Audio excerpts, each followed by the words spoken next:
Hello again, Lauren here. Thanks so much for a full week of curiosity and exploration.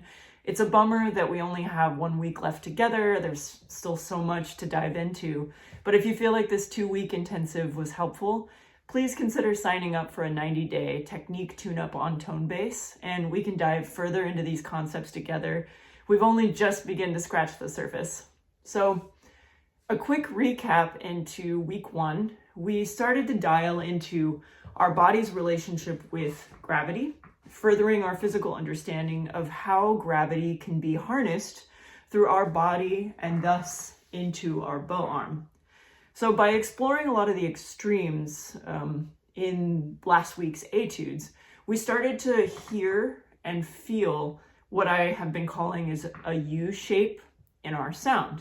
So this U shape is the source of great texture in viola playing. When you listen to violists and you hear a complexity to the sound other than just the pulling of the bow and bow speed, that's what I like to call texture. So this texture is important in creating a three-dimensional sound world in which we can start to carve like a sculptor might. We can do the same thing with sound. So additionally, we used the concept of repull, which in my definition is excess energy released in our bow arm when we create the U-shaped sound. So to show you, here's starting to create this U shape, and you see the follow through is actually what I feel like is this idea of repull, which makes things a lot simpler in the middle of the bow and at the tip of the bow as we're trying to get more complex colors and sounds, because those places are a little bit weaker with gravity.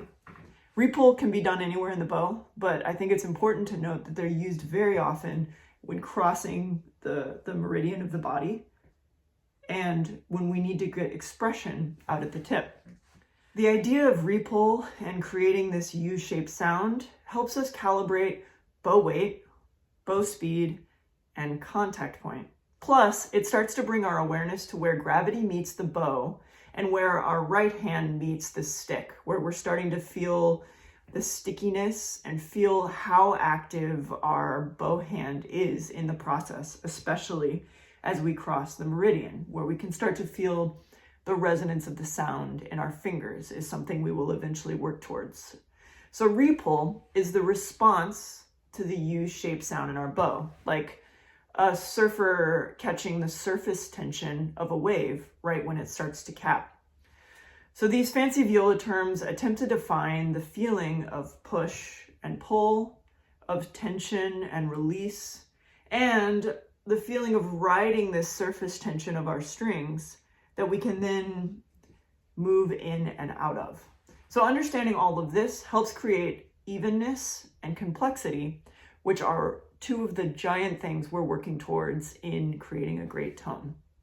So now that you're clearly a pro with the bow, there's a whole other half of our body that adds to the creation of great tone that we haven't even gotten to dive into yet.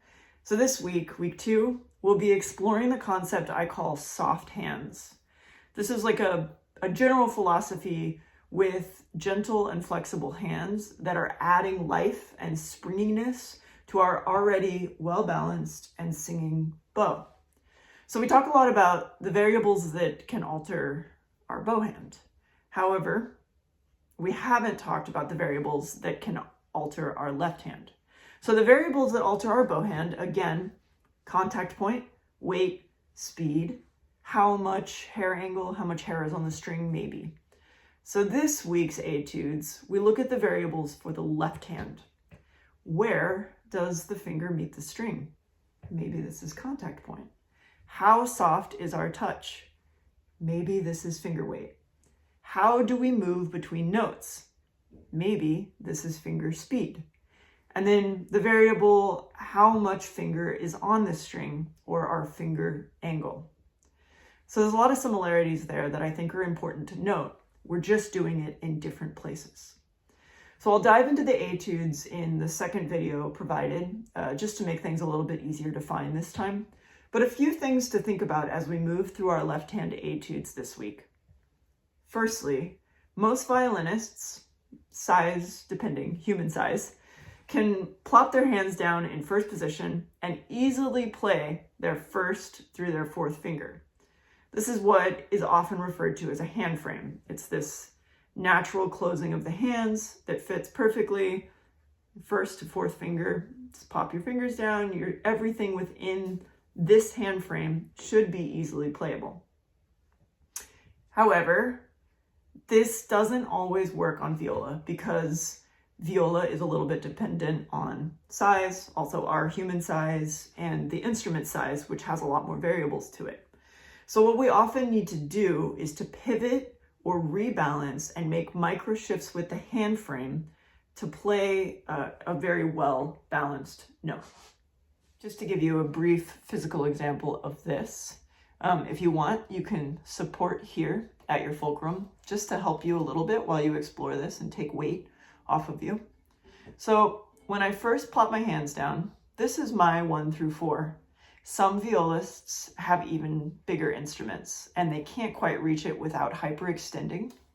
So what I like to do that's very simple is just note that even in viola first position in our hand frame, there are technically 2 positions and there are 2 main ways to get between the 2.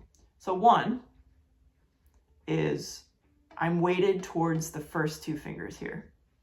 See, I can easily hang down on the instrument. And 2, I'm weighted towards the upper 2, the 3 and the 4. So these 2 positions can live in the same first position hand frame. So if you'll notice, I'll turn around here for you to see, my thumb guides the energy. So if I'm going 1, 2, 3, 4, I'm able to move through with a small turning of my shoulder and my thumb that slides up the neck of the instrument. Consider this as you're working on the etudes because there's going to be a lot of 1 to 3s and then a lot of 2 to 4s, both kind of living on the barrier of those 2 zones within the first hand position. Secondly, a really quick way to tell if you're in balance is to vibrate. I don't mean vibrate wild. I just mean feel your hand being able to respond to setting your finger. So if you're not able to vibrate a note while your finger lands, this is a clear sign to me that something in your body needs to reshift into balance before your fingers move. So think about your body, your head, your chin rest, this whole area as the fulcrum.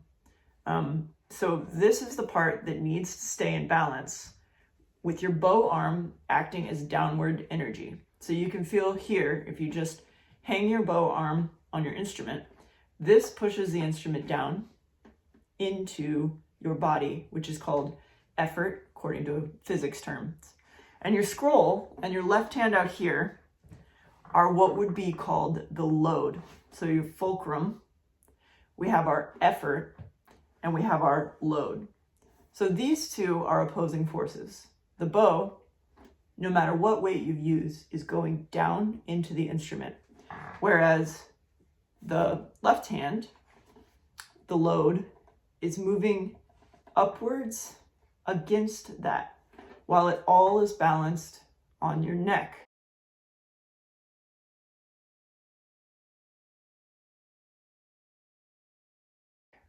So this is really important things to know, that you are opposing the load or whatever weight you do put into your fingers with strong legs, strong back muscles, all of that leading up to your scapula and your bicep that should easily be able to do viola push-ups like this for a good amount of time.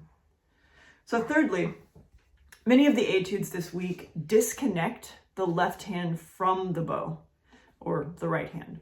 Similarly to how we learn each hand separately when we study piano, before we put them back together to have more coordination.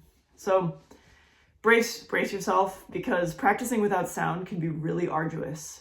Work in really small, highly concentrated chunks and use the silence of moving through these exercises to feel the motion in your body really loudly. Now, this is a little weird, but I like to assign breath or vocal sounds to help feel the motion, sort of like you might give a 4-year-old a spoon and say, vroom. It creates a trail of motion and sound and connects them for me. So if I'm doing a glissando, I might go, ooh, ooh. I know, that's pretty funny.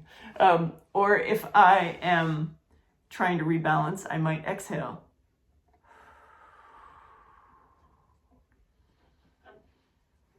You can do whatever feels most natural to you, especially if no one's in the house. You know, it's just you, yourself, and your good desire to get better at the instrument. This really helps me connect the invisible thread of feeling with the motion we are trying to feel loudly in our hands, our arms, our bodies, and our technique as we move through. Finally, when we think about the left hand in coordination with the right, we must really imagine the space that we're drawing around our body. When playing, we're constantly moving through coordinated movements. So we might be moving in the same direction with the hand and the bow, or we might have a light touch in both hands. But we're also constantly moving through uncoordinated movements where we literally split or tear our energy and our attention in both hands apart. Sometimes we use a heavy bow with a really soft hand. Or sometimes I might be shifting down and moving away from the meridian of my body, pushing in opposing directions.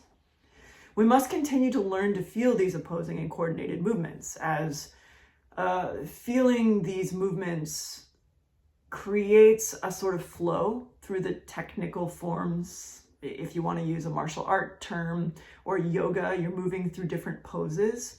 And the goal is to move through poses eloquently with grace, ease, power, and balance, all while making viola playing look super easy, which it's not.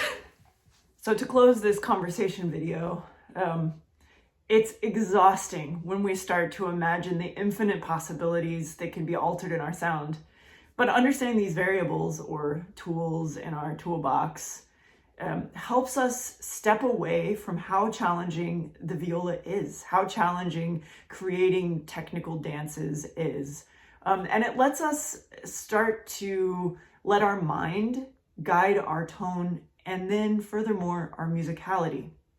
So I want to leave you all with one last really, really important thought to drive your practice after these awesome 2 weeks. Great tone is great, but a tone led by imagination and fantasy, one that's able to tell the story of the music you're trying to communicate, and also tell all of the things in your soul that exist that there's not room to speak about in everyday life. These to me are the most fundamental aspects of tone. Without imagination, without fantasy, we're just technicians. But when you use all of the variables we've been talking about to actually say something, this is when you become an artist. I hope for you all that this search for tone in your art and communication will drive happy practicing for many years to come. Thanks everyone for listening, and you can find the day 1 etude and consequently the rest of them on the forum later this week. Thank you so much. It was really nice to meet you all at the Zoom meeting the other day, and happy practicing.